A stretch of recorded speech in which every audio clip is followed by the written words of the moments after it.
আসসালামু আলাইকুম বন্ধুরা, কেমন আছেন আপনারা সবাই? আজকে আপনাদের সাথে শেয়ার করব নরসিংদীর জনপ্রিয় শুটকি ভর্তা। আজকে শুটকি ভর্তাটা আমরা পাতা পুতা ছাড়াই ছেঁচা ভর্তার রেসিপি যাকে বলে সেই ভর্তার মজাদার রেসিপিটা শেয়ার করব বন্ধুরা। এখানে আমরা চুলায় নিয়ে নিয়েছি শুকনো মরিচগুলোকে ভালো করে টেলে তারপর দিয়ে দেবো এখানে আস্ত আস্ত কিছুগুলো রসুন। বন্ধুরা, এই ভর্তাটায় এতটা মুখে লেগে থাকার মতো, একদম পাতা পোতা লাগবে না, জাস্ট ভর্তাটাকে ছেঁচেই তোমরা মজা করে ভর্তাটার আনন্দ নিতে পারবে। আর ভর্তাটা এত টেস্টি কি বলবো, শুটকি ভর্তার নাম শুনলে আসলে মুখ দিয়ে পানি চলে আসে। আর ভর্তাটা যদি হয় এতটা টেস্টি, চাইলে একবার হলেও বাসার রেসিপিটা তৈরি করে দেখতে পারো বন্ধুরা। এখানে প্রত্যেকটা রসুনগুলোকে ভালো করে আমরা রোস্ট করে নিব এবং এই রসুনগুলো দিয়ে ভর্তাটা করে খেতে কিন্তু অনেক বেশি ভালো লাগে। চাইলে তোমরাও তৈরি করে দেখতে পারো বন্ধুরা। নরসিংদীর জনপ্রিয় এই ভর্তার রেসিপি বন্ধুরা আমার কাছে যে এত ভালো লেগেছে, মানে কী করবো, তোমরাও যদি কখনো মন টন খারাপ থাকে বা চাইলে খুদের ভাত বা গরম ভাতের সাথে চাইলে কিন্তু এই ধরনের একটা ভর্তা তৈরি খেতে পারো। এখন আমরা এখানে পেঁয়াজগুলোকে নিয়েছিলাম, পেঁয়াজগুলোকে ভালো করে একটু ভেজে নিচ্ছি। বিশেষ করে মাঝে মাঝে মন খারাপ হয়, আর আমার মন খারাপ হইলে তখন আমার ভর্তা খাইতে ইচ্ছা করে। এখন দেখো, মানুষের জীবনে অনেক ঘটনা ঘটে, তার জন্য মন খারাপ থাকতেই পারে। আর মন খারাপ হইলে ভাই আমার তখন খাওয়ার রুচি আরোটা বেড়ে যায়। তোমাদের কাছে কি কখনো এরকম হইলে কিন্তু কমেন্টে জানাতে ভুলবে না। এখানে আমরা কাঁচামরিচগুলোকে ভালো করে রোস্ট করে নিয়েছি। এখানে কাঁচামরিচ রোস্ট করা হয়ে গিয়েছে। এখানে শুটকিগুলোকে আমরা তেলে নিব। এখানে আমরা শীতল শুটকি নিয়েছি, যাকে তোমরা চাপা শুটকিও বলে, অনেকে শীতল শুটকি বলে।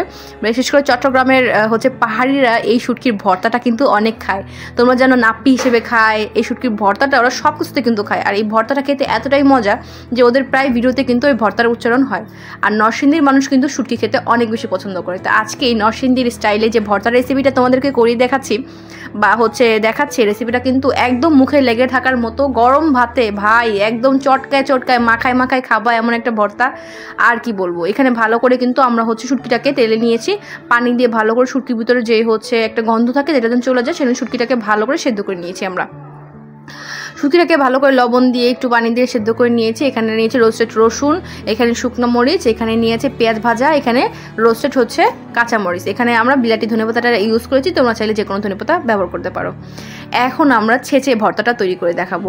এখানে আমরা পাতা পুতো ছাড়া কিন্তু একদম যে ছেঁচা ভর্তাটা, এই ছেঁচা ভর্তাটা এতটা মজা ভাই, একদম মুখে পানি চলে আসার মতো একটা ভর্তা রেসিপি। এখানে আমরা শুকনো মরিচগুলোকে ভালো করে এভাবে তেতো করে নেব। তারপরে এখানে আমরা রোস্টেড যে রসুন কাঁচামরিচগুলো ছিল সেগুলো কিন্তু এখন দিয়ে দিব। দুইটার ঝালের কম্বিনেশনে ভর্তাটা যেমন ঝাঁঝালো হবে, যেমন ফ্লেভারফুল হবে, খেতেও কিন্তু ততটা ভালো লাগবে।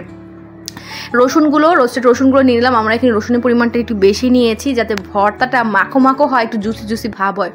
আর ভাই গরম ভাতের সাথে এই ভর্তাটা খাইতে জাস্ট মুখে পানি চলে আসবে ভাই। মানে আমার যখন মন খারাপ হয় তখন আমার কিছু না কিছু খাইতে হবে, শুধু মন খারাপ না, মন ভালো যখন হয় তখন আমার কিছু খাইতে হয়। এখানে যে ভেজে রাখার পেঁয়াজগুলো দিছিলাম, তোমরা কাঁচা পেঁয়াজ ইউজ করতে পারো, আমরা এখানে ভাজা পেঁয়াজটা একটু ইউজ করেছি। বন্ধুরা দেখো, ভর্তা যদি ফ্লেভারফুল না হয়, ভর্তার টেস্টটা যদি ভালো না লাগে, সেই ভর্তা কিন্তু খেতে ভালো লাগে না। এখানে যে পানি দিয়ে সেদ্ধ করে রেখেছিলাম আমরা শুটকি মাছটা, সেই শুটকি মাছটা কিন্তু অবশ্যই তোমরা কাঁটাটাকে ফেলে নিবা। কাঁটা যে বড় বড় কাঁটাগুলো থাকে ওইগুলোকে আগে থেকে পরিষ্কার করে নিবা, না হলে কিন্তু গলায় বেঁধে যাবে। যাতে আমি চাই না আমার কোনো বন্ধু বান্ধবের ক্ষতি হোক, তো অবশ্যই এটা একটু শিওর হয়ে নিবা তোমরা। তো আমার যে ভাই বোনেরা আছে তাদেরকে বলবো, আজকে রেসিপিটা যদি বাসা তৈরি করে খাও, তোমরা কিন্তু চাইলে রেসিপিটার ফ্যান হয়ে যাবো ভাই। আমি 100% গ্যারান্টি দিয়ে বলতে পারি। ভালো করে এভাবে ঘুটে ভালোভাবে মাখায় নিচ্ছি যাতে পুরো পেঁয়াজ, কাঁচামরিচ, রসুন সব কিছুর সাথে যেন ভালোভাবে মিক্স আপ হয়ে যায়।